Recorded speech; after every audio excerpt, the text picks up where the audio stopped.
When I was a kid, I loved the Twilight Zone. It was kind of its own little window into a strange world where I felt you could get more interesting stories than the things that were kind of currently on television. And that was created by Rod Serling. Rod Serling was in World War II. He saw some action in the Philippines that informed his view going forward. So there's a strong anti-war thread that runs through his work. When he got back, he worked in radio, where he learned to bang out stories quick because the way the radio stories were done in the day, they just chewed up stories. Rod Serling made the transition to television, writing for Playhouse 90. He wrote Requiem for a Heavyweight, which won him a Peabody, and he started winning awards.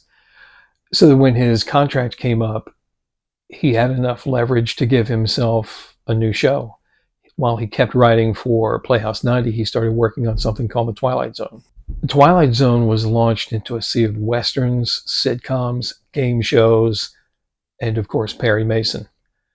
It found a niche, it found a home, and over the 5-year run of the series, he wrote 92 episodes and hired some of the best science fiction writers of the day, including Richard Matheson, who wrote Nightmare at 20,000 Feet, and Charles Beaumont, who wrote one of my personal favorites called Living Doll, which has a verbally abusive Telly Savalas going to war with his child's talky Tina doll.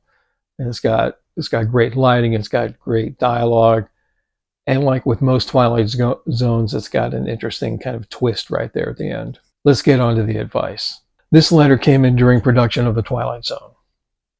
Quote, "The following comment would best represent what I feel about writing. Develop your own style. Respect another writer, but never imitate him. Learn patience because it's as necessary as a typewriter. And never be afraid to speak out and say what you believe. This is the function of the writer, to call the truths as he sees them." End quote. Reflecting on his philosophy about writing, he also said that writing is a demanding profession and a selfish one. Because it is compulsive and exacting, I didn't embrace it, I succumbed to it. For more about Rod Serling, check out the show notes.